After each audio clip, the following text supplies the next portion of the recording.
It's Jeremy from jeremy.net.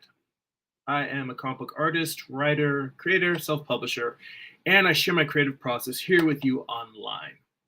If you enjoy these live streams, I'd like to get 2 bonus live streams per month. If you would like to get access to a digital archive where you can read my comic books online, if you would like to get access to a Patreon exclusive Discord server where we share tips, art process, tools, feedback, general shop talk, and more, you can become a Patreon subscriber. For as little as $2 a month, head on over to patreon.com/Jeremy. That's patreon.com/GERIMI. If you'd like to get a free digital sketchbook, work in progress animated GIFs delivered right to your inbox, blog posts about what I'm reading, what I'm watching, what's inspiring me creatively, you can sign up for my free monthly newsletter at newsletter.jeremy.net. And if you'd like to purchase physical copies of my comic books, or if you read digitally on Kindle, you can go to amazon.jeremy.net. They'll forward you to my Amazon author page. You can pick up books like my first graphic novel, Eye of the Gods. It's a psychological thriller about a man cursed with visions he cannot control. You can pick up my most recent project, Morning Star.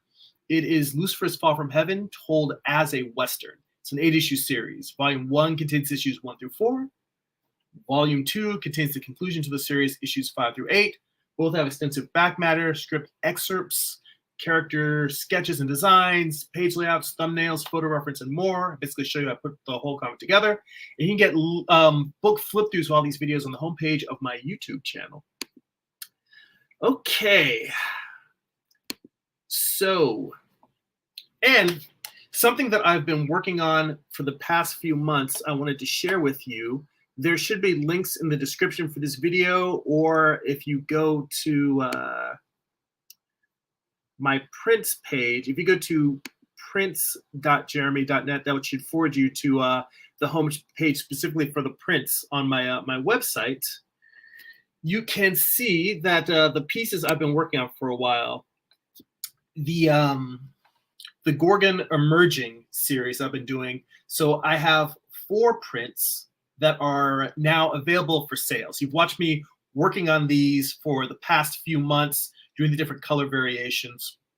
I now have them available there in 8x10 and 16x20 sizes. So you can see here they are. As a matter of fact, let me scoot this up a little bit.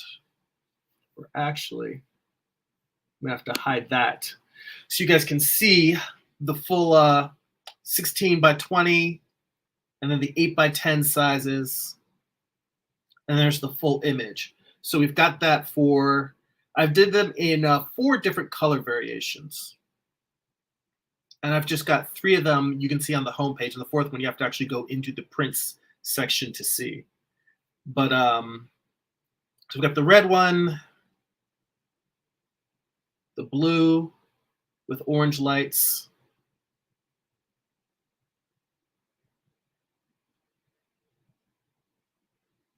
and then the green one, which surprisingly, I mean, I don't know why it's a surprise, because it was one of the original ones. This was what I really started off with, was the green one was what I envisioned the piece to be like.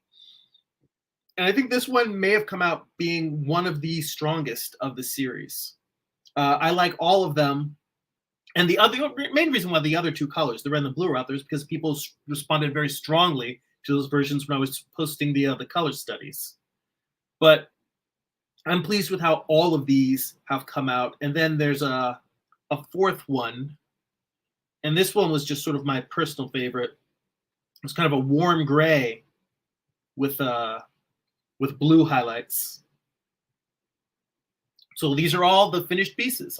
This is what happens. I spend months and months and months working on these, and the final results are 4 different prints that I have available now.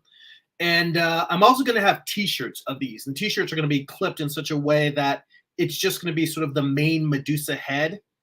And I'll share those when those are available as well. I just want to let you guys know, I've got some new prints out available for you guys to check out. It's another way to support the channel and support my work. But I appreciate you guys being viewers and subscribers and following me along on this creative journey. So yeah, these are the most recent projects that I have finished. So on to today. So one of the viewers of our channel, Omar, asked me to give a quick look and some comments and feedback on some comic pages he was working on. And after doing that, I looked at it and he had a lot of great work on there.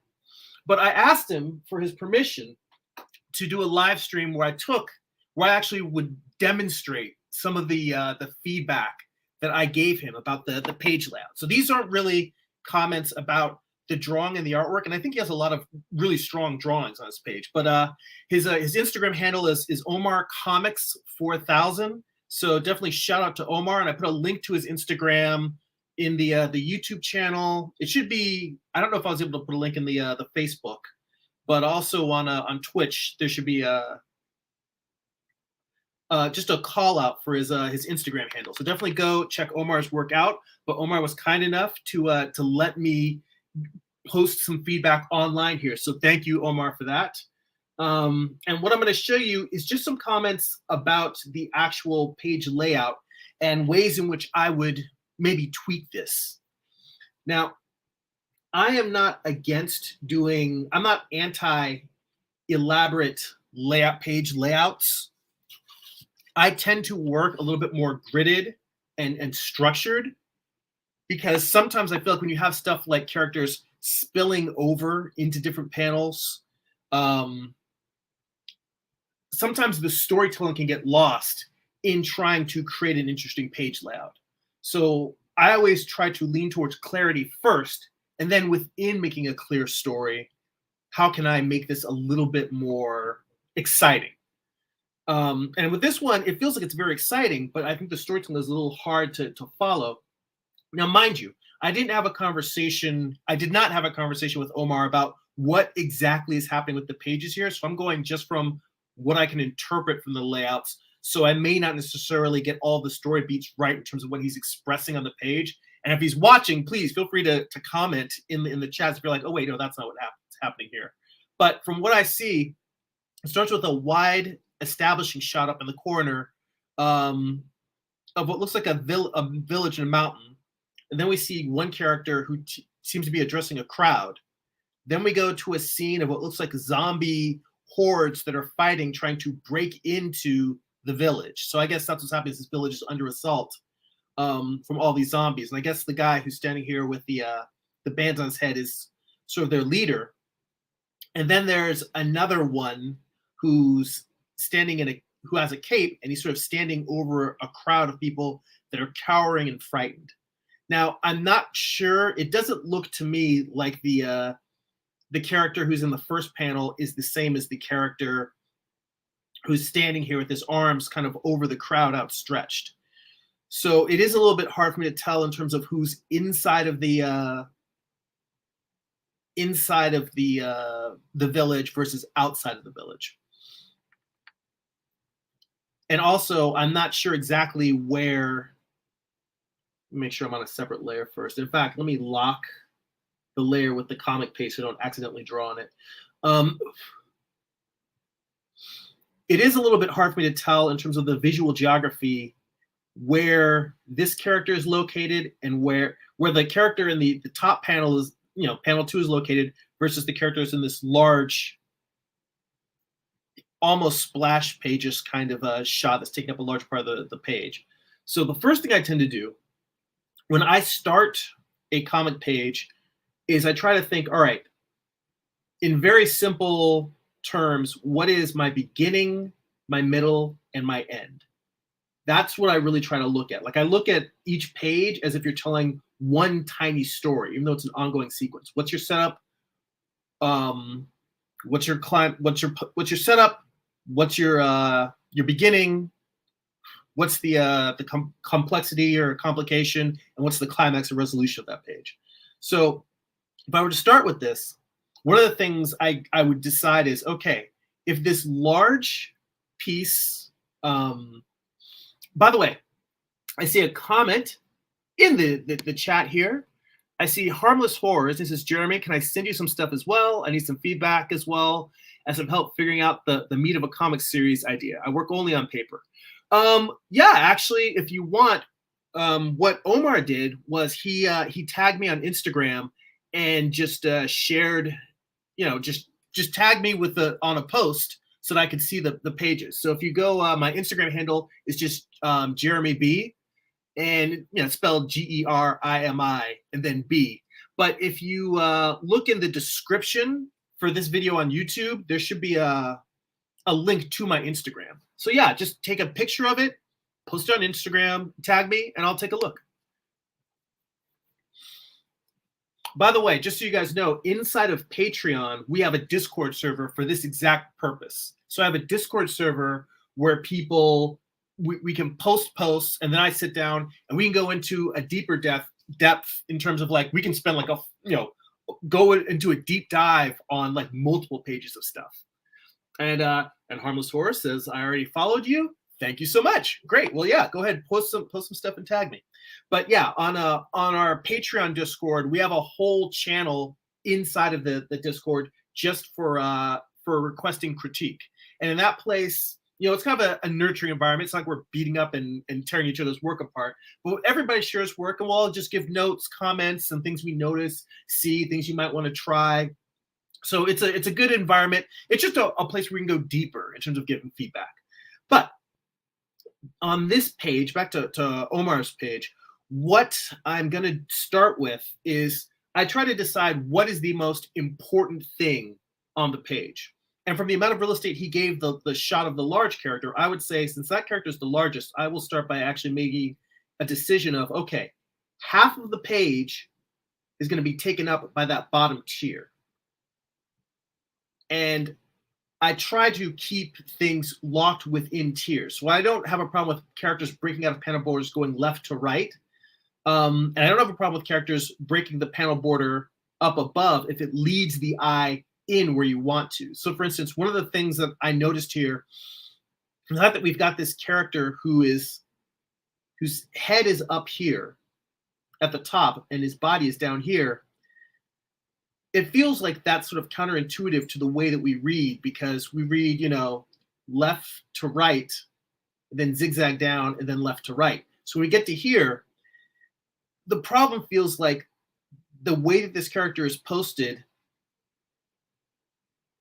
there's kind of a zigzag of his hand coming down here, but it's weird in the sense that the character interaction you're getting is first, and then it's bringing you back down here, and then it's bringing you back to the character. So obviously it's bringing you back to a panel that you've already visited. Whereas if you had something, let me draw another diagram below this, same concept, but let's say you've got what's going on in the panel above, and then down, and then here, and then you have the character break the panel border here. As long as where the character is breaking the panel border doesn't interfere with, say, what's happening in this panel up here, when you get to the end, even though you don't have a visual element here, your brain is automatically going to go back down to this, because this is kind of a lead-in, and then you could have a character here and instead have him reaching across and still have that crowd scene that's underneath. Now that's just one little comment in terms of a way that you could approach it. I see Hockey's in the chat. Hockey says, "Good day. Never get to see this live at 6 a.m. here." Oh, well, I don't like getting up super early, but I'm glad you were able to make it. So thank you. Good day. Thanks for joining us. Glad you're able to catch it, and I hope this is interesting. Let's see here. All right, so this is just one possibility in terms of having the character in a similar pose, but positioning him so that the left to right, when you come over to the right side of this large character with the arm outstretched, now it makes sense that you're sort of experiencing his whole body on the left-hand side of the page, and then you just go to the crowd shot that's here on the right. So that's the main thing. It's just the fact that in this, when your eye comes over here, it's almost like it leads you this way, which the whole page is reading this way now, as opposed to it reading you from left and then back to right. I'm just going to turn that layer off and create a new one. So, and in fact, I should probably, generally speaking, I like to thumbnail small like this in terms of working out the page, but I should probably draw this larger just so you guys can get a sense of what I'm doing here. In fact, let me even bump my brush size up a tiny bit.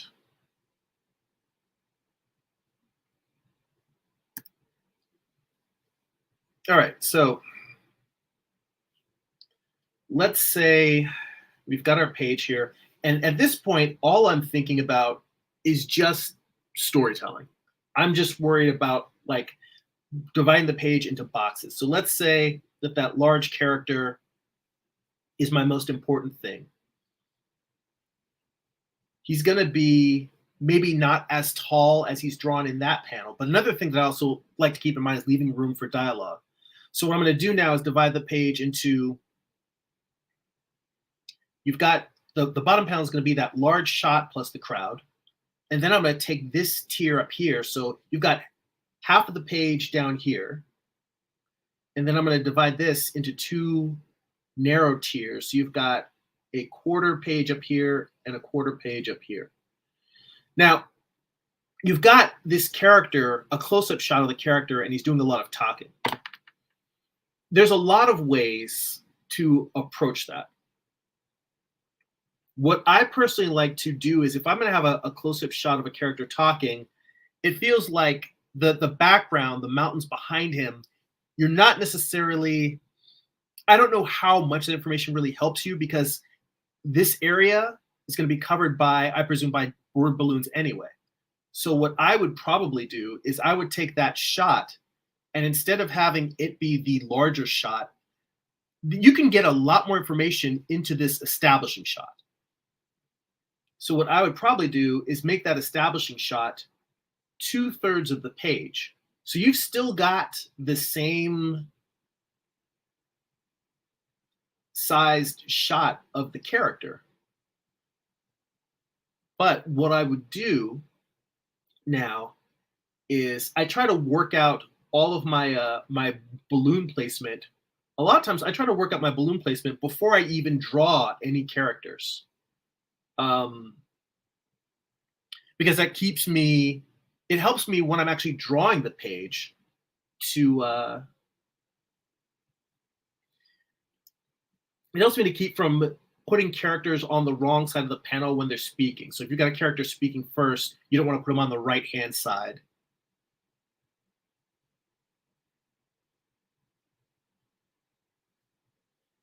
And I also see Harmless Horrors says he tagged me in a post. Thanks so much. I will definitely check that out. And maybe we can give you feedback on the live stream next week. So what I would do is I would presume that he's probably got 2 or 3 word balloons that this character in panel 2 is speaking.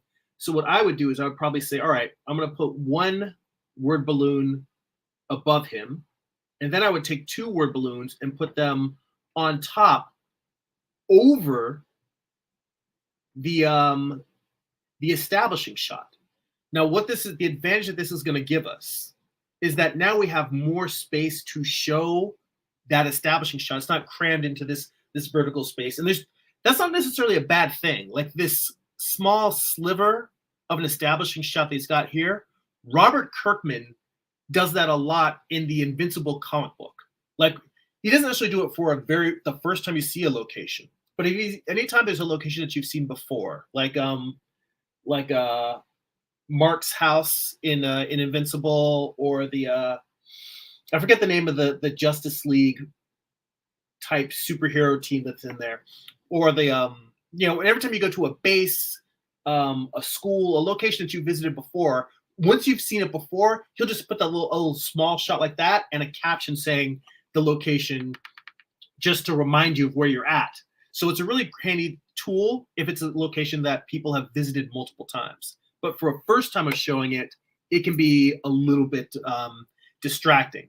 And this is another thing to point out is that the comments I'm making here, some of these are taking into account that this is taken out of context. So there's things about Omar's story that I don't know. it might be that he's shown this location multiple times and there's no reason to have a wide establishing shot. So I acknowledge that. That's something to keep in mind. There's logical reasons for it. Now, I'll also say there's one thing I noticed is that having this panel drop down a little bit,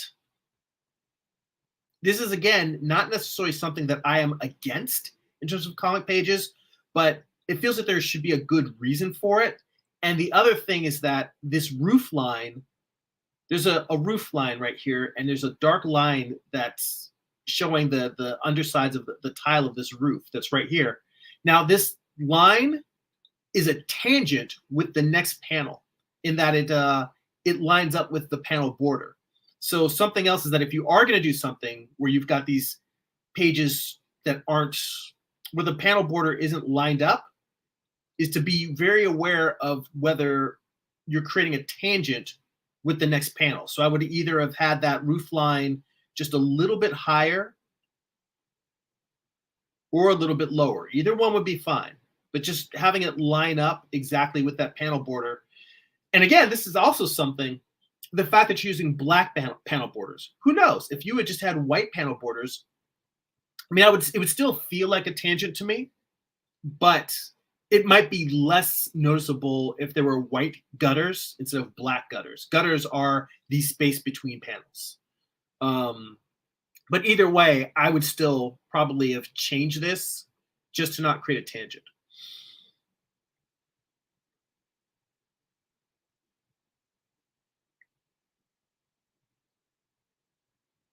Anyway, continuing on, what I would probably do is, and I like to honestly, I'm sort of working in a weird way because I jump all around in the page. I like to work from the end, figuring out what makes sense, and then work backwards. Like I like to start usually from the last panel and work backwards. In this case, I'm sort of jumping around a lot. That is something that is hard to explain because when you're trying to figure out page layouts, you like to have a process of, I do step A, step B, step C. And one of the things to keep in mind about the comic page, when you're doing any comic page, is that you're trying to find a way to make the page as a whole attractive while also making the individual panels work from one panel to the next panel to the next panel in terms of storytelling. So the jumping around is me jumping in between what works on the individual versus what works with the whole. And sometimes you may figure out, oh, wait, if I place the placement here in this panel, that makes the whole page work better, but it makes me have to change something else in another panel. So that's kind of where the jumping around becomes a necessity. So that's a challenge. It's not ideal because, again, like I said, you like to have an A, B, C step process. But doing page layouts often requires going A, C, P, M, Q, C, D, X. Like it requires you to jump around and think, all right, what works for this panel? How does that affect the page? What works for this panel? How does that affect the page? How does this panel work? Oh, wait, this means I need to change something somewhere else. So I'm going to be jumping around a lot. In fact, going back down. Well, let me finish what I was saying about the top tier in the opening of the page. So if we were to take the character now and make this headshot smaller with less background,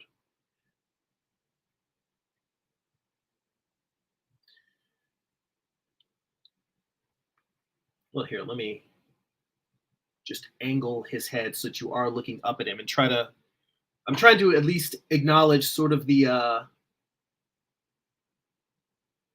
visual storytelling that Omar's putting in here. Because he does, like, I looked at a lot of his pages and he does really, really nice drawings. He captures a lot of sense of emotion and characters in his stories. It's just a matter of tweaking the storytelling. But this up angle at the character and the fact he's got like these broad shoulders, I wanted to just include a little bit of that, even at the thumbnail level. And true, you don't want to get too caught up in the drawing when you're doing thumbnails. Like it should just be rough, simple squares and boxes. Thumbnails are diagrams to help you work out your storytelling. You don't want to try to make them pretty. Hockey says comic book making is a science. You know what? What's beautiful about comic book making is that it's a design-oriented process. And design is where art meets science. It is ordered, structured art with intent and art with purpose. Now, the reason why I wanted to start with this in terms of the angle of the character is specifically because what I like to do now, so let's say you've got this character and he's narrating the events that are going on here at this page.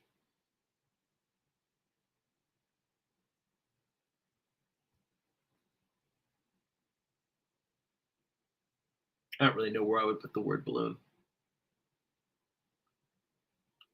A lot of times I will end up putting the word balloon. A lot of times I'll place the word balloons, but I'll figure out the tail placement later. But in general, I do actually like having the tail placement somewhere where it's not on top of the character. Something like that. It's not particularly attractive, to be honest, where I placed it here. Ideally, I would probably move the character a little bit more to the right and have the word balloon tail like that and have it going straight up into a balloon. All right, that's not really important here. Although lettering is an important part of the design and tail placement is an important part of the design as well. Now, the reason why I laid this out like this is because this is a case where I don't have, not having Omar's script, it appears to me that this character is leading this group of people who are outside of the outside of this village. I mean, it could be that he's inside and he's kind of yelling at the characters that are trying to break in.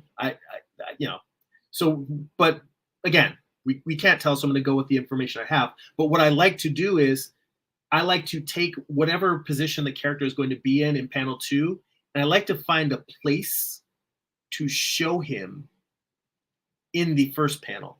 So let's say you've got this establishing shot with the village up here. You can still have all those beautiful mountaintops. Let's say I put a horizon line up here.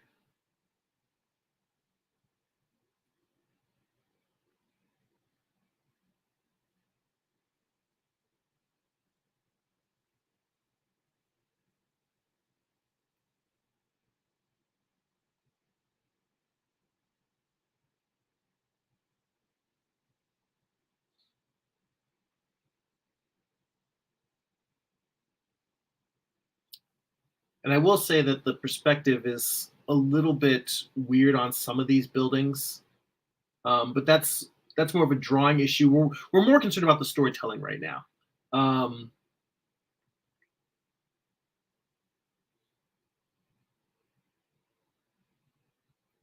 In fact,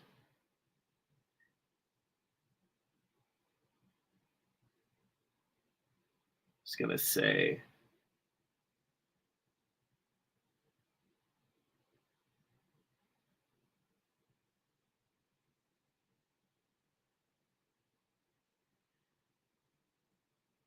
A lot of times I do actually like to work out at least where my horizon line is going to be, because it gives me a sense of what perspective work I'm going to have to do when the time comes to draw the actual pages.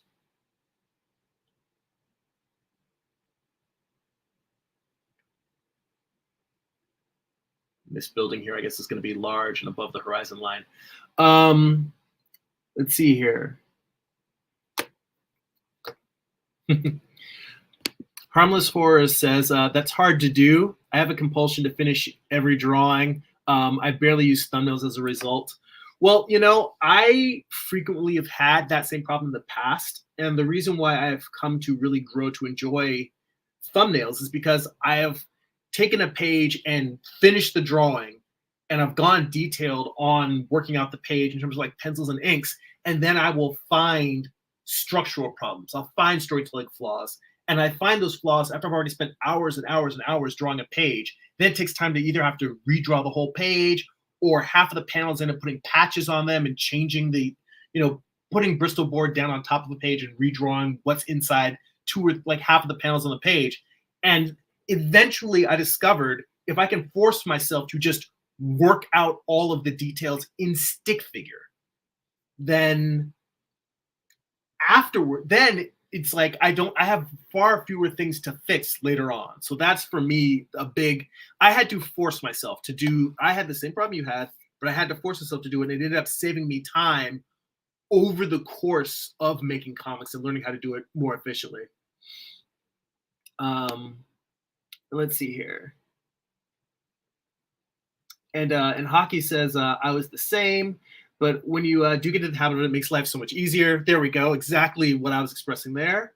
And we will refer to you. And Tyler, Harmless Horrors is Tyler. So welcome to the channel, Tyler. Thanks for hanging out. Yeah, whoops. And my stylus tries to run away. Yeah, so I try to work out a lot of these details in the thumbnail stage. And I'm just going to put a little jagged line there. Now, what the reason for me drawing these details,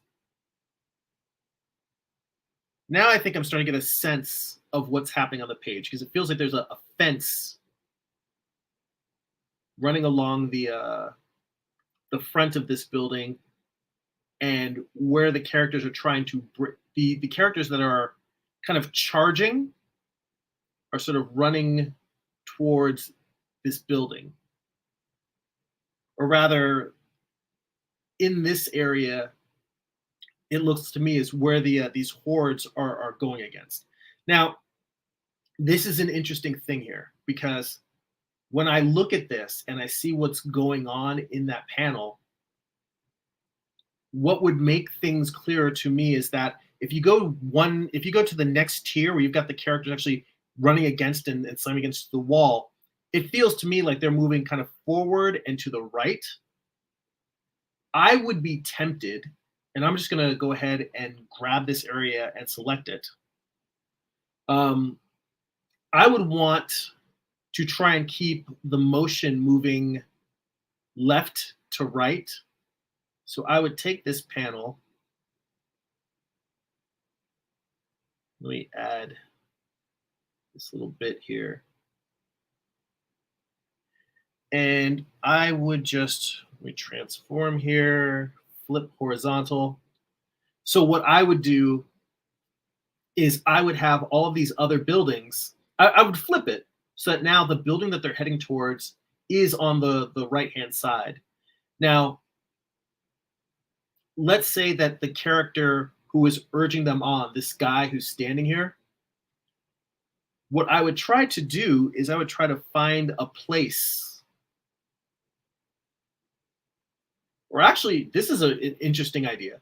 I was going to say, originally I had the word balloons kind of connecting to this, but what you can do is try and find a place to have this guy really tiny standing. So what you want to do is when you're going to do an establishing shot,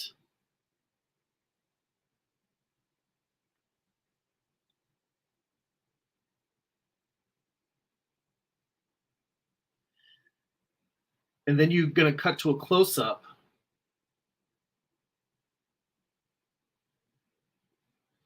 what you want to do is you want to try and place the character who's going to be in the close-up somewhere in that establishing shot. So if you've got a background of mountains behind him,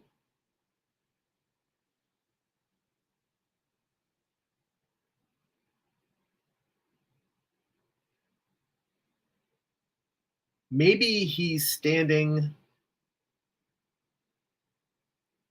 This is kind of a challenge because he'd be super, super tiny in terms of these crowds. But you would maybe try to have the word balloons pointing towards the guy who's standing on the mountain. Now, given how wide this shot is, that might be really hard to do. Maybe instead of having him standing all the way there on the mountain, maybe you've got him Now you can show him better if you had him standing, let's say, on the roof. That might be a thing. You could take the guy and let me erase a little line in here.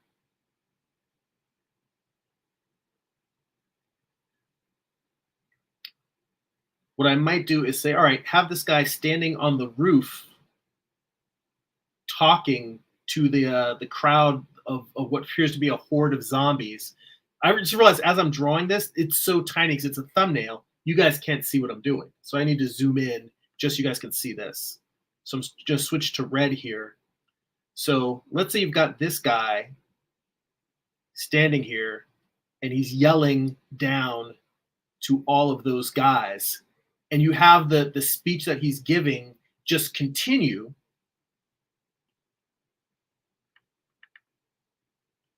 In this panel. And now that we've done that, even though reading wise, you'd go from left to right and you could say he's facing this way to the crowd he's addressing and then have it go down that way. For me, what I think is more logical is we've already flipped this one panel to keep the visual storytelling going left to right. Might as well go in here and flip this panel too. Now, here's an important thing that I did not even think about. From what I have seen of Omar's work, he's very manga influenced. So it may well be that he's intentionally drawing right to left, doing manga storytelling. That is very possible. Usually when I see right to left, it's just translated manga. I haven't seen a lot of manga done by a Western creator where they are doing right to left, like the way that traditional manga is read. But it may well be that that's what he's doing. And if he does, a lot of the storytelling feedback I'm giving is going to be, everything's going to be reversed. It's not that it's a completely different way. It's the rules are the same. It's just you're moving from right to left instead of left to right. So that is also something to take with a grain of salt, because I don't know if he's intentionally planning to do untranslated work. But when you have this character now facing, yes, he's facing off to the right, but because you have tied it in to the figure that's here, the small figure, you're just going to read it and your brain is automatically going to go, this is the advantage of having a strong grid, is your brain is just going to go back down to this side. Now, it might make sense to just go to the next tier, but I'm not going to go to the next tier for a very specific. Sorry, I got caught up in the lecturing here. I see Frank popped in the chat and he said, hello all, I demand to be welcomed. Salazar Art Nation. Frank, good to see you, man. Thanks for popping in. I missed a couple of comments there. Tyler says, I've been a subscriber for 1.5 years. What got me to your channel was your writing process video. Well, hey, you know what? I thank you for checking that out. That's one of the more popular videos, and I'm glad that's been he says it was very useful. I mean, hey, the whole point of me sharing my process here is that the whole point of sharing my process here is that a lot of times we see the beginning where you're starting with nothing, and we see the end point where you've got a comic book and it's like a completed thing. But I think not enough people talk about the very hard and ugly and uncomfortable process in between, where you're working out things that aren't working on the page. You're moving things around. You've kind of got something that feels like it could be cool, but it's not making 100% sense, and you're trying to rework that. And I feel like sharing my process is less about a class and more about this is the day-to-days of working through a lot of these visual storytelling problems. So back to, let me just check a couple more comments here, and then we will continue. So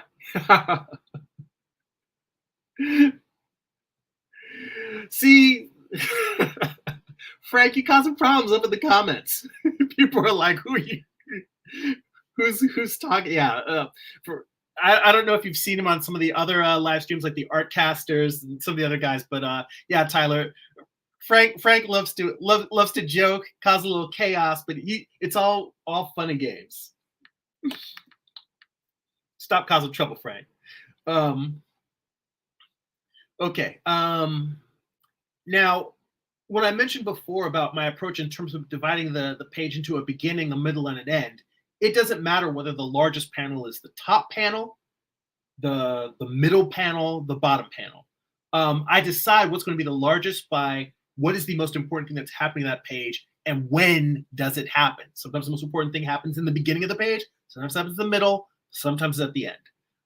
In this case, I'm taking cues from how he laid out his page, and I'm trying to respect the fact that the largest thing on the page is the character who's reaching his arm out with the energy. Now, when I look at this, what I think would be an interesting way to change this page would be to take that large character who's standing there. Now, with him angry and his arm outstretched, one of the things that's challenging here is that, yes, you could have word balloons along the bottom here that go up to this guy. So you could have all this dialogue down there. Whenever possible, I try to keep dialogue running along the top of the page.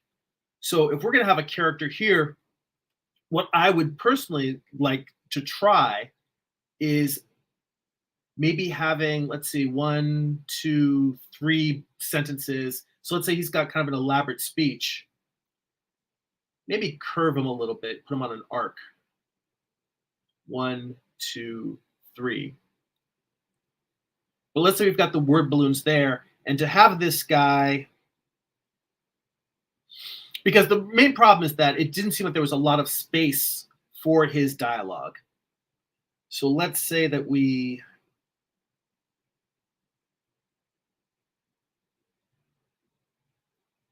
try something like this.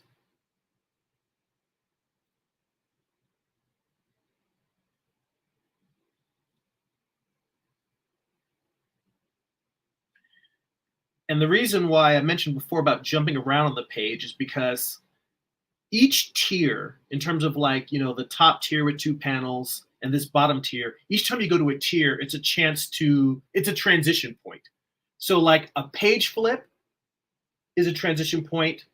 Going from this page to the next page, for instance, if this is if this page is on the left side of the page and you're going to go and there's another facing page here, moving to the next page is a transition point because you can have the story continue in the same scene. You can have it cut here to within the same scene, but cut to a different character, one of the characters that's inside of one of the buildings, or you can transition to a completely different location. But also going from tier to tier is a place to do transitions. Frank says he's sorry. I'm teasing you about teasing. Your sense of humor is appreciated. Just not everyone is familiar with the great Salazar Art Nation yet, and your humorous Loki-like playfulness. Anyway, my point is that jumping down and trying to work out the storytelling in the bottom panel is an opportunity to then say, all right, I can massage whatever needs to happen in between. Maybe instead of it being 2 panels, maybe I break that into 3 panels. I can work out whatever I need to make what happens between that panel and this panel. I've got a little bit of leeway to figure that out. So it's more like I'm figuring out, if you're doing figure drawing and you just start drawing parts of the figure, you can end up where the figure will slowly get larger and larger and larger, where he's got a tiny head, but then really huge feet. Whereas if you kind of figure out what is the top and then what is the bottom of the figure, like what is its overall height, then you can concentrate on keeping all of the elements in proportion. And that's kind of what I'm doing by jumping around between that top tier and the bottom tiers. I'm thinking of the same way you think of figure proportions, I'm thinking in terms of page or story proportions. So let's see here.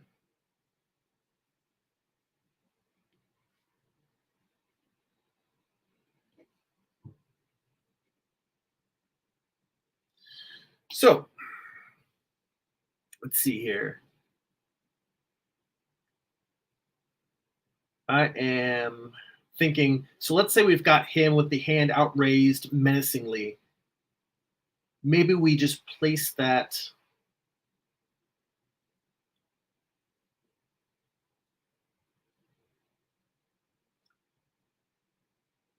over here.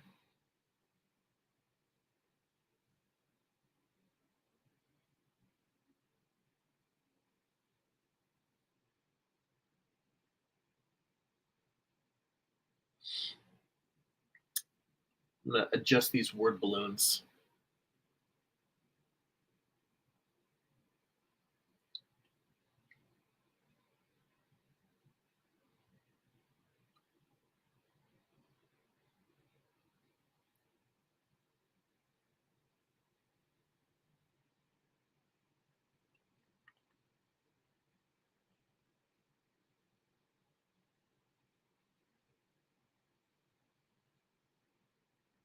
So I'm trying to find an angle to position this hand so that it gives you that nice, like, I feel like I even though the thumbnails is not the place to work out the anatomy, I kind of look at how the hand is sort of coming forward and it's just sort of bent. And I'm trying to see if there's a way to position it to really accentuate what you're going for. His hand is kind of like he's casting a spell or doing some sort of magic.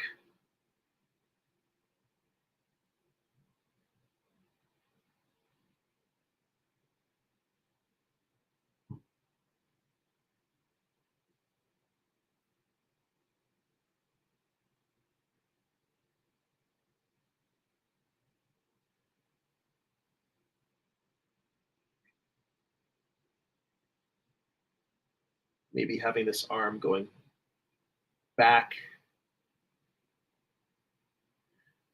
trying to give more foreshortening.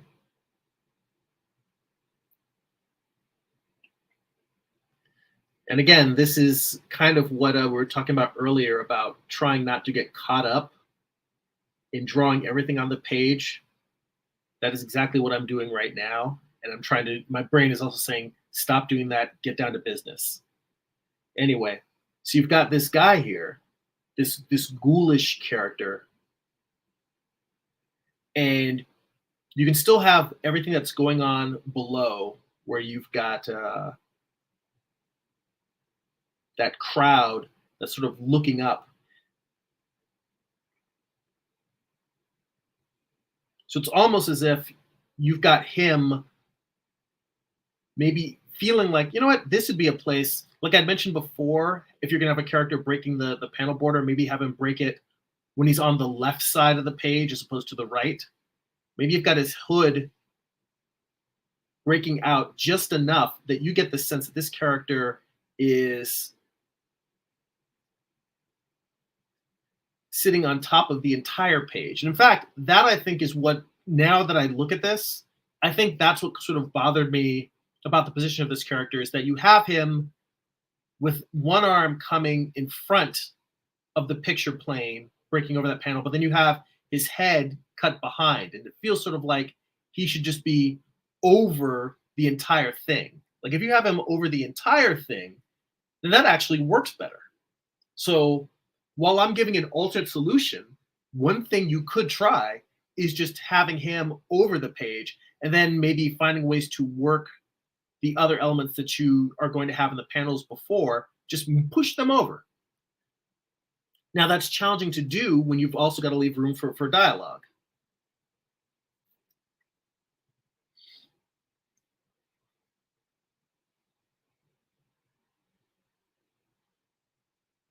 But anyway, you've just got crowds of terrified people down here.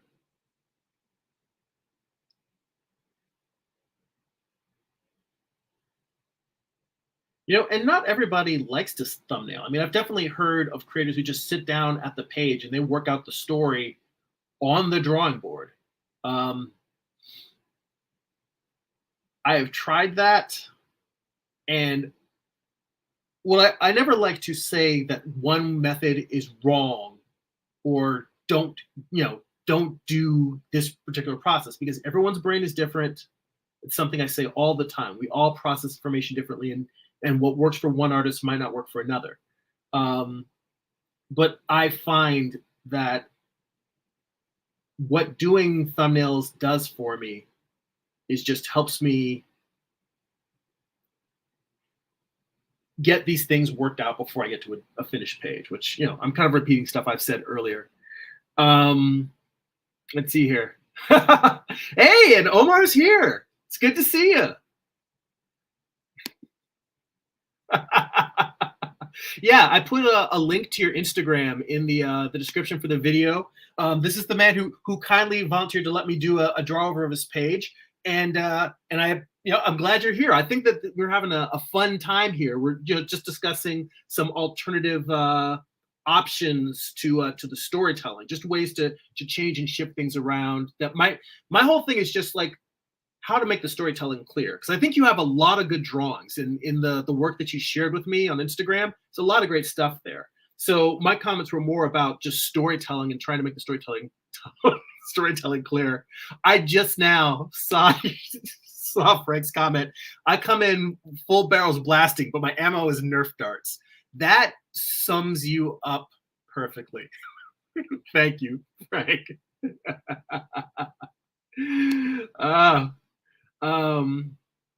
Let's see here. Oh, hey, Gary's in the chat. I missed you. Good to see you, man. Thanks for coming on. Gary Hodges, creator of Dinosaurs vs. Marsbot, runs a great live stream as well and has been on the show, and we had a great conversation. Always good to see you. Let's see here.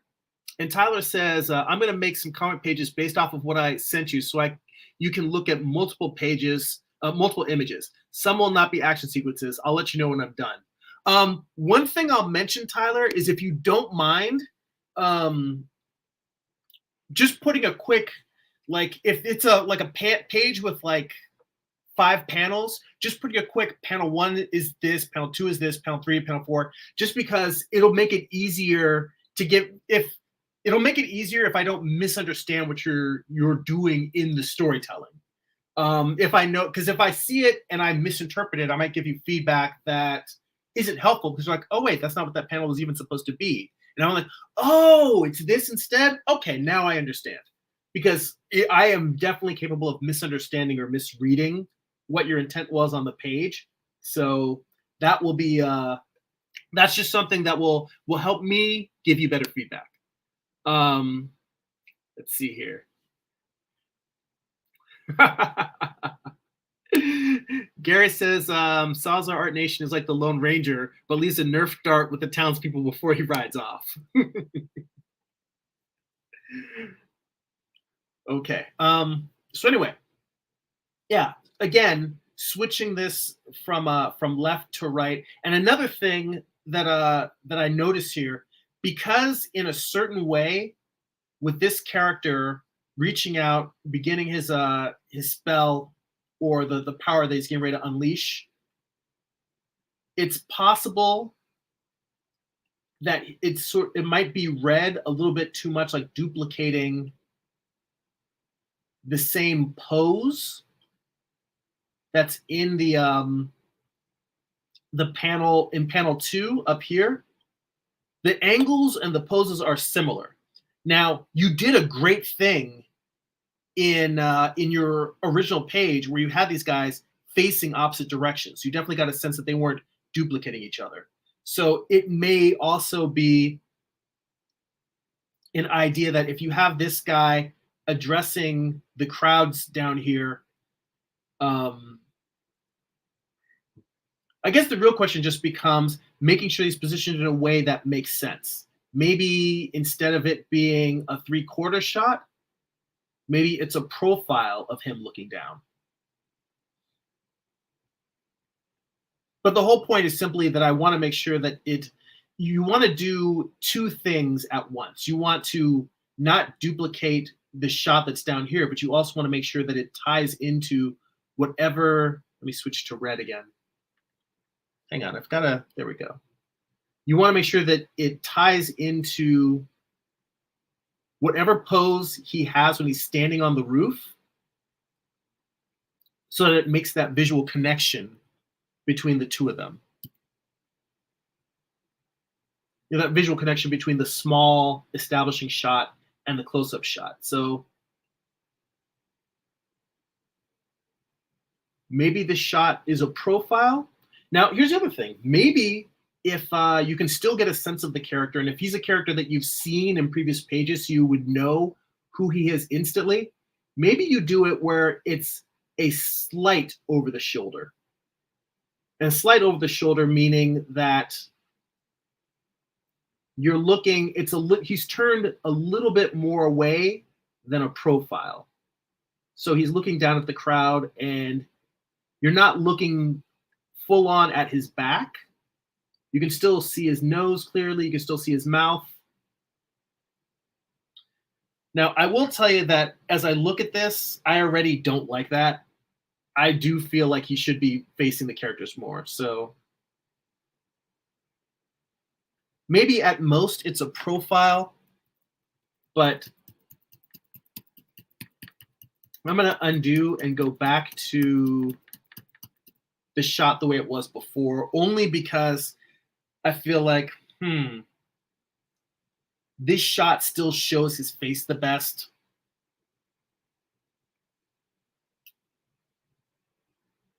Even if the poses are similar, because of how much larger this guy is and the placement, there might be other ways to try and change and really create a sense of differing between the two.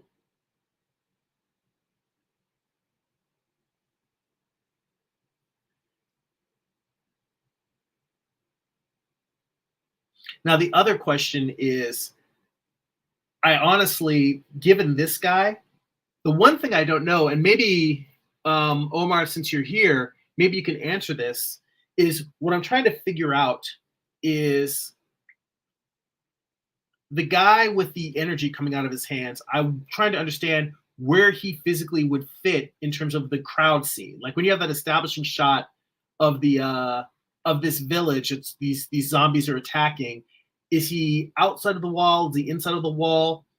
Like if I were to say, you know, the thing I changed with the establishing shot is that I took the guy who's standing here, the guy who's in panel 2, I was saying to put him someplace in the establishing shot so you can see him.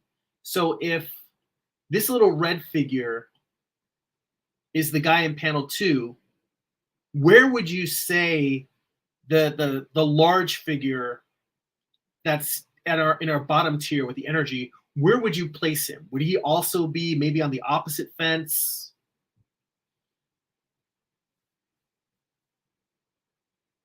Because the fact of the matter is that if he's on, let's say that that guy is on this opposite fence over here, then it might actually make sense to have him facing the other way like we talked about. But because he's now just slightly breaking the panel border, instead of having an entire head up above, it might not be as confusing in terms of the visual read. For now, we'll leave it as is, and we'll talk about connecting this middle tier. But I will tell you that one of the things that you did, that even though the storytelling in terms of what's transitioning between this top tier down to here and down to the last tier, it's a little bit hard to tell what's going on. One of the things that I think you did that really does work well is the fact that you have the character panel 2 facing to the left, and the character in panel 3, he's looking to the left, but he's facing to the right. you did something very good there in that you have these characters opposing each other.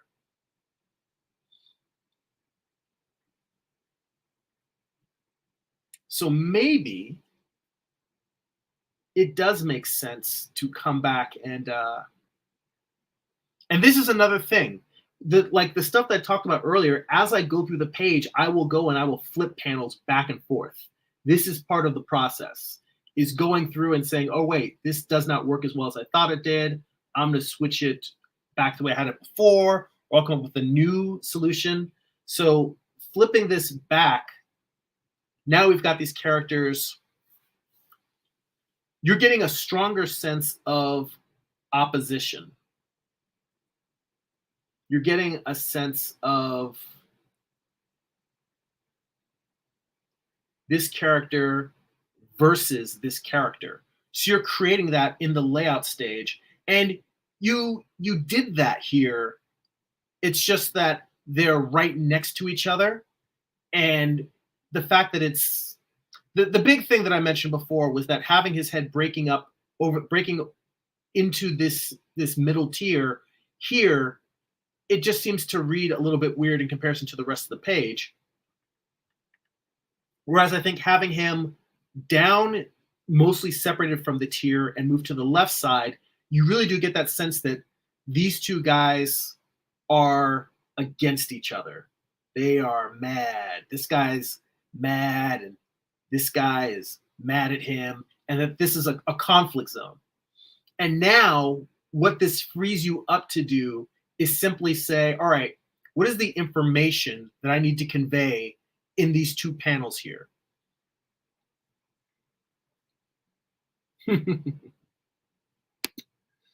See here. Art Salazar Nation says, Gary, I like giving souvenirs. Nothing like a Lone Ranger Nerf dart. All right.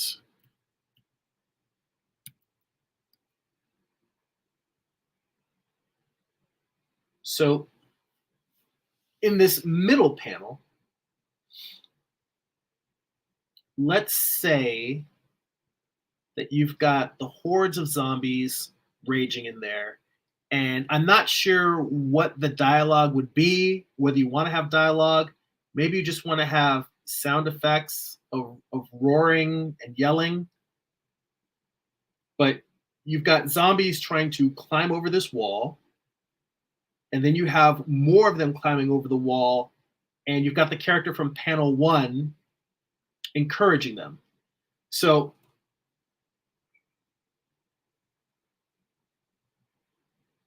I think, let me take a moment here. And let's say that we divide this tier in half. So it's almost like you go from establishing shot to close-up to slightly wider, or what's called a full shot, because even though it's not a full shot of the characters, you've got this crowd scene of zombies rushing the wall. And I would say that, again, one of the challenges that comes back here is not knowing where the big guy on the page, where his geography is. That's the big thing here. And I think if there's one thing that I think you might want to take away in terms of the feedback, because I didn't express this in the notes I put there, but visual geography, where are the characters placed in relation to each other? And you don't need to make sure that they are placed in every single panel of the page. But what you want to do is in one panel, you show where the main character is, where he's like where he is in relationship to everybody else. So the main thing here is we still don't quite know where the guy with the handout with the energy, we don't know where he is placement or establishing wise. So what we might want to do is in the two shots here, try to find a place to show where that other guy could be. Now, I presume that if the guy that's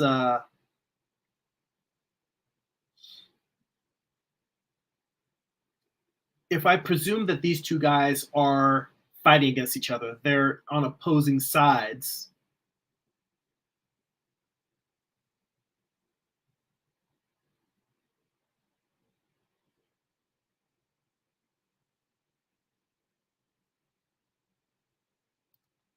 Well, I mean, the way that this page reads, it really does read like the guy in panel 2 is almost like he's inside of it reads more to me like he's inside of this fence, and that the guy with the energy is on the outside. But that's not what if we go panel 1, panel 2, panel 3, it looks like the guy that's in panel 4 is the guy from panel 2. So let's just stick with what I can observe as opposed to trying to wrestle with some of the story problems, because that's one of the things is you also want to be, I would honestly, my big approach is try to be as clear as possible working out the storytelling, then try to, like, it's almost like you want to draw a boring page first in your thumbnails where everything is clear, and then say, all right, how do I make each shot exciting, and how do I make the overall page exciting? So do the clarity first, and then I'll do like a thumbnail pass for clarity is where you start, and then do a revision of the thumbnails to just make it look cool. How do I make this shot cool? How do I keep it from being boring?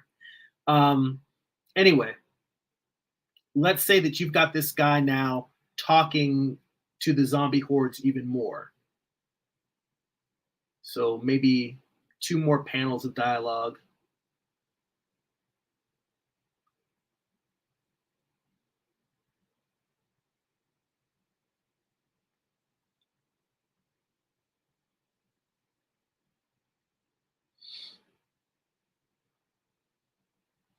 And now he's facing towards the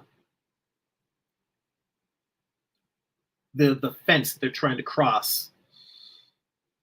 Now, what's interesting here is, let me erase a little bit of what I drew in here. It looks to me like he's standing with his back turned.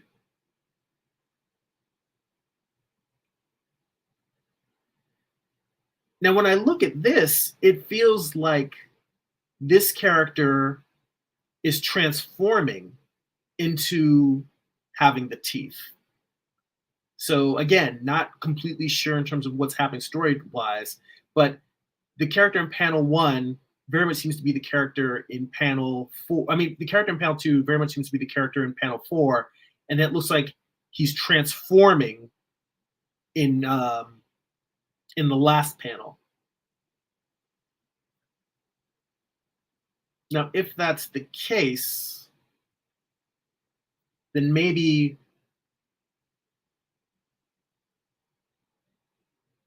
what we do is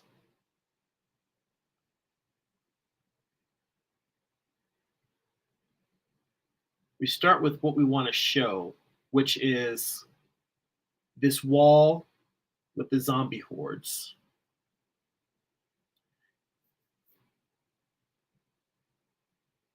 And maybe we change the angle.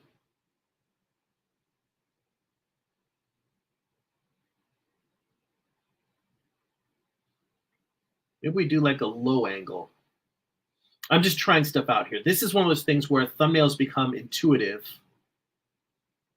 Not everything in it is going to be, oh, it's super logical and I figured this out. A lot of times it's me just trying stuff out.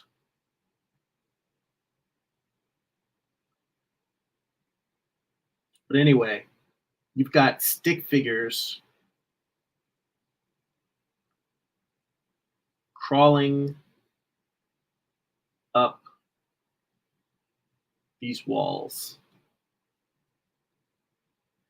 And you can figure out the individual drawings later in terms of how many you're going to have, how the crowd is spaced out.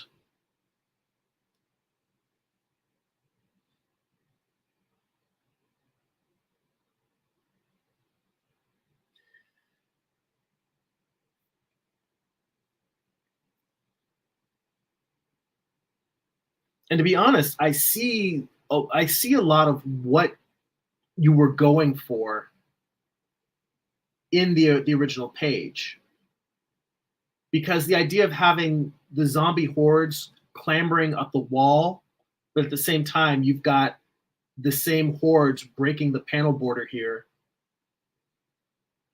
There is a way in which that actually feels like, it feels really cool to have the guys running from that panel into this panel, but it also feels like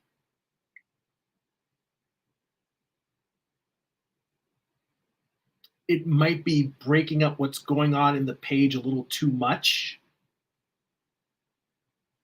And also, it kind of feels to me like we'd want to have the guy that's up here talking into the page. So let's say that we've got the guy who's the leader.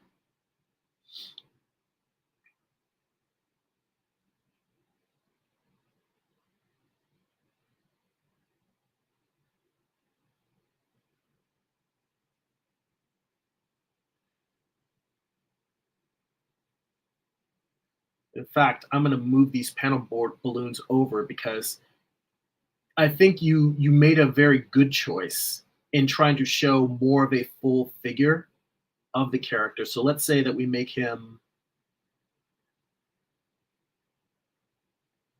let's say the panel cuts off around his knees, so it's not a full shot. All I'm really doing is just moving the character to the other side of the panel. But I think storytelling wise, the variation between him being on the far right in panel 2 to him being on the far left and him speaking, I think visually it just flows better. And a lot of times the whole thing with thumbnails is that it's just a matter of trying stuff out and seeing how something feels, because I can't express in words why it feels better to me to have him on the left side of the panel as opposed to the right side where you have him. It just feels like having him crammed all the way here into the edge and then having this next shot.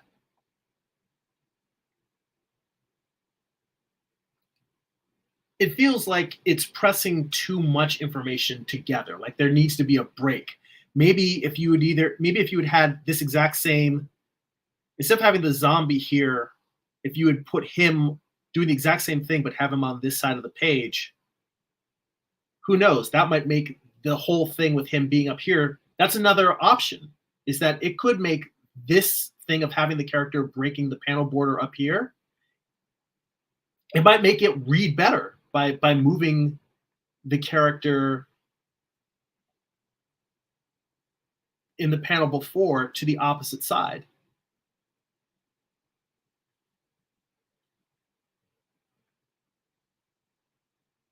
So, one of the things that I want to express in all this feedback is that storytelling is as distinctive as a personal style, in the sense that, yes, there are things that make storytelling more cluttered or less cluttered.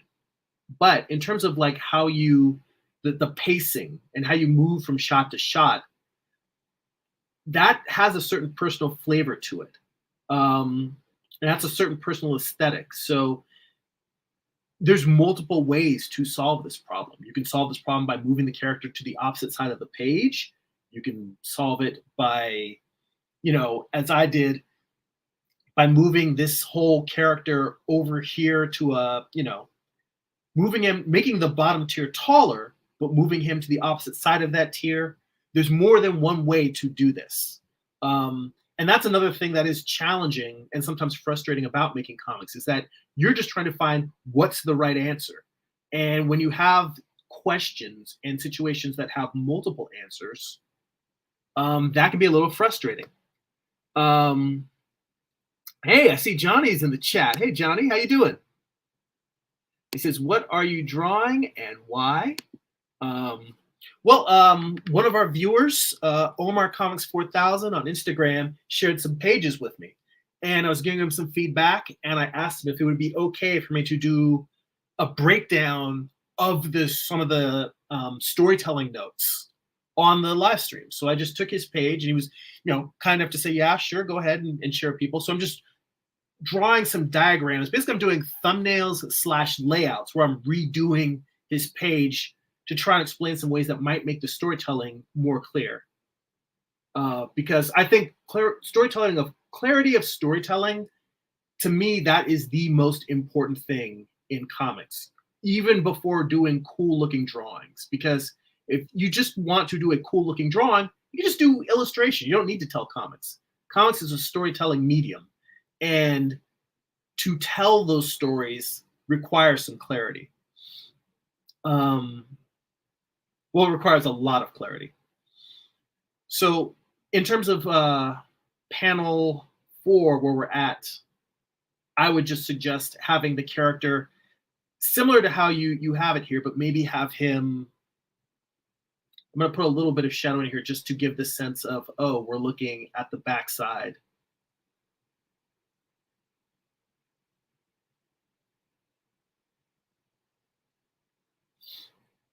Point being is that you've got this character who's addressing all of these creatures before he gets ready to unleash whatever it is he's going to unleash. And then at that point, the shot before with all the zombie hordes,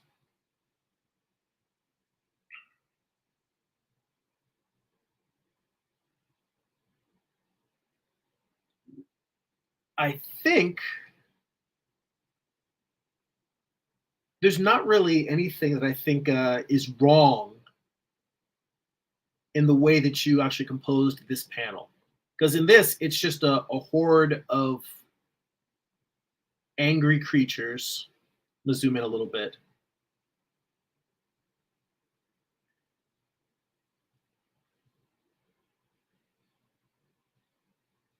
Just a horde of angry zombies running and screaming and tearing.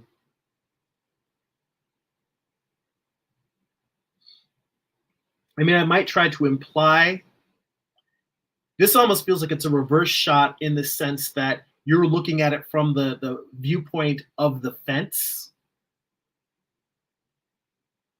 looking at the creatures that are coming at you. Let's see here. Art Salazar Nation says, or Salazar Art Nation says, I've been sporting a cowboy hat more often. I'm thinking of making a fun Western character. Gary is giving me ideas on establishing shot with characters. And Salazar says the blue guy on the bottom panel looks so cool. Yeah, it's a really, really great shot. That was the thing, is I was trying to look at it and say, how do we keep the power of that character while putting it at an angle where the page flows a little bit better? So, I mean, really, the only thing I did was try to clarify the tiers. In fact, I'm going to, because we're at an hour here, I'm going to try and summarize the notes for all of this. Let's see here. Johnny says, I'm okay, closing the coffee shop early. And he says, yeah, layouts, panels, and sequentials I struggle with overall. Well, you know what? The new thing we're doing now is having people post stuff on Instagram, tag me, and then I'm giving feedback on the live stream. So if you got some pages you want me to do this for on yours, feel free to send them.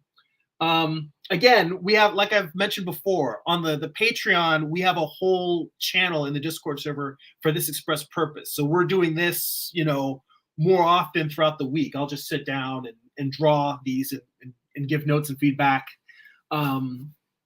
So if you guys want to do that more often, that is sort of one of the big things that we do over on the in the Patreon Discord server. Let's see here. Hockey says having him on the left is a lot better. People are drawn to faces in the first panel. Then you follow the hand that leads of the page in the right direction. Yeah, well, that was more of what I was thinking about. Now, interesting point is that if this is a spread where the comic book page that I'm drawing right now is on the left, then well, I think that having him move towards there, actually, that's what I was gonna say. If this page is on the right hand side, there might be a way in which the hand reaching out could relate to what's going on the bottom of the left hand page. So it's not out of the question that that is a you know, like there's ways to justify that position in terms of having him facing and reaching to the left, but that would also require something that I also recommend is when you're doing your thumbnails, you keep in mind what's happening. Honestly, what I like to do is I like to thumbnail to a spread at a time.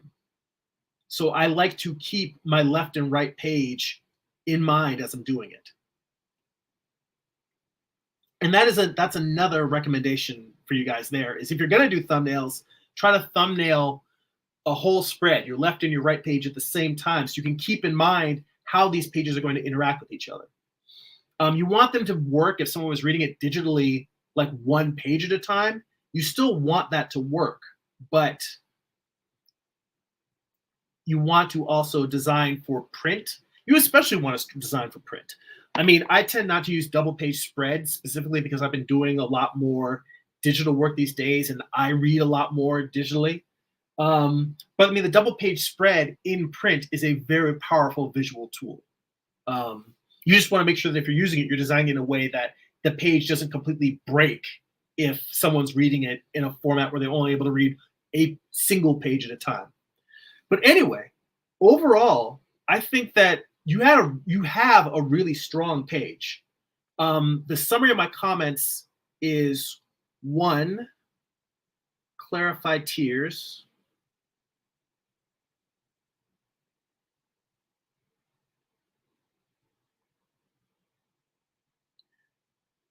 2, bigger establishing shot or wider establishing shot.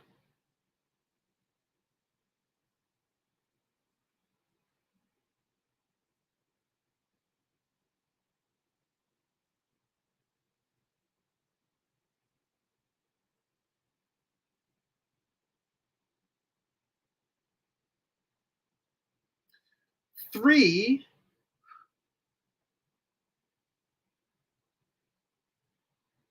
establish character geography.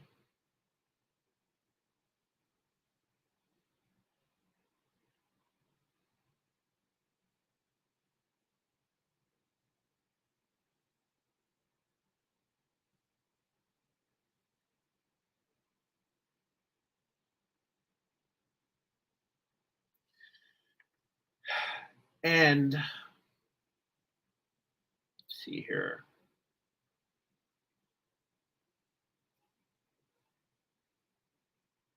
Really 4,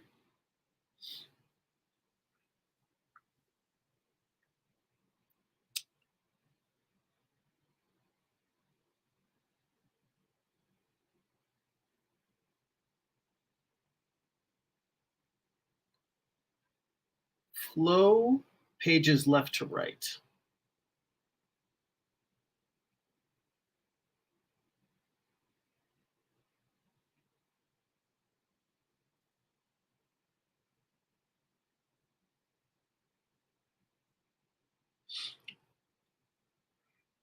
So like I said, I mean, I don't think that even with like I think that the panel that you have here where you've got the zombies breaking the panel border, I think that that's really, really cool. I just felt like it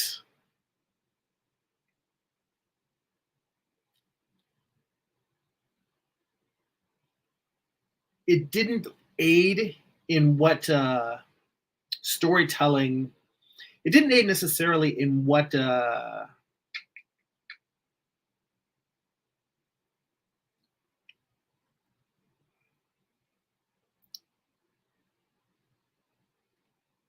didn't aid in keeping the storytelling clear. It made it a little bit more cluttered. Now there might be a way to do it in the same way that you've got the character down here breaking this panel border. Another thing that you could do is, and this is tricky, but if you were to maybe design this page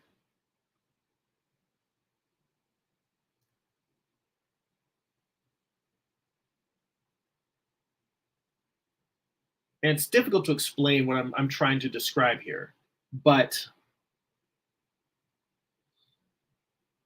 if each one of these panels, instead of having black borders, if they had like regular colored borders, if there was a way to convey that this panel was sort of an opening underneath, and then in that opening it was filled with monsters, that might feel a little bit more chaotic without necessarily disrupting what's going on in panel 4. Now, you could completely, and this is something for you to also consider, the approach that where I changed the angle in panel 4 and have the character facing away. If you can find a way, an angle where you can clearly tell where the character that's speaking is in relationship to the zombie hordes, and position him so that he's not going to be interfered with by the zombies that are running across the panel, you could still do the way that you have the page here, where you've got the zombies breaking across. If there's another place to position him, maybe the character is placed in the middle of the page looking at the zombie hordes. That isn't necessarily the solution that I would go with. I think that the solution that I've got here is probably what I would do. But if I were intent on making the zombies feel like they were breaking the panel border, then I would still try to figure out where can I place the character so that it fits and it works. But anyway, those are my thoughts on the page, and we've had a good long Tyler. Yeah, I wore you guys out. You guys wore me out too. Tyler says I've got to go. I haven't eaten all day, and it's 2:27 p.m. You know what? I'm pretty hungry myself. I'm gonna have to go grab some lunch. Hockey again. Thank you for joining us. You should go grab some breakfast because you got up super early. Okay, guys. Yeah, thank you so much. Omar, I hope that that this feedback was helpful and useful to you, and I appreciate you letting me do these revisions and sharing them with the audience. I mean, hopefully this was something that was educational for everybody. Again, if anybody else wants to do this, my Instagram handle is in the description for the video. You can just post some pieces, tag me there, and again, if you're showing sequential pages, just put a bullet pointed list, maybe in the description of the pages you're showing, just saying what's happening in each panel. Just a sentence per panel, just so that I have a clear understanding of what you're trying to get storytelling-wise. Because one of the biggest problems is people are trying to put too much into one comic book page. And a lot of times what is one page should be broken up into two, just because that we can have enough panels to let all of the storytelling breathe and show all the things that you're trying to fit in there. But on that note, we're going to wrap it up here. Let me see here. So again, as I have mentioned, if you would like to get bonus live streams twice a month, we do a thing called Art Book Study Group, where we dig into some of the best art books around, try to suck all the knowledge out. Those are long live streams. They're like 2.5, sometimes 3 hours. In fact, I did the longest art book study group I've ever done. It was a 6-hour live stream. Was it 6 or was it 4? It was something where I started way, way early, and I was up super late. Yeah, I think it was 6 hours. Anyway, we do those twice a month. We have a Patreon exclusive Discord server where we share tips, feedback, process, and general art talk and more. And there is an online digital archive where you can read my comic books. You get all of that for as little as $2 a month. There's higher tiers for higher rewards. You just head on over to patreon.com/Jeremy. That's patreon.com/GERIMY. IMI, and become a subscriber. If you would like to get a free digital sketchbook, if you'd like to get work in progress animated GIFs delivered right to your inbox, if you'd like to get blog posts about what I'm reading, what I'm watching, what's inspiring me creatively, you can sign up for my free monthly newsletter at newsletter.jeremy.net. And if you'd like to pick up physical copies of my comic books, or if you read digitally on Comixology or Kindle, you can go to amazon.jeremy.net. They'll forward you to my Amazon author page. You can pick up books like my first graphic novel, Eye of the Gods. It is a psychological thriller about a man cursed with visions he cannot control. You can pick up my most recent comic book, Morning Star. It tells the story of Lucifer's fall from heaven as a Western. It's an 8-issue series. Volume 1 contains issues 1 through 4. Volume 2 contains issues 5 through 8. Both have extensive back matter, script excerpts, character designs, page layouts and thumbnails like you've seen me do here, photo reference, and more. I basically show you how I put the whole comic book together. All right, guys, again, thank you so much for hanging out. I appreciate all the great feedback and comments and hanging out. That's it for now. Go be creative.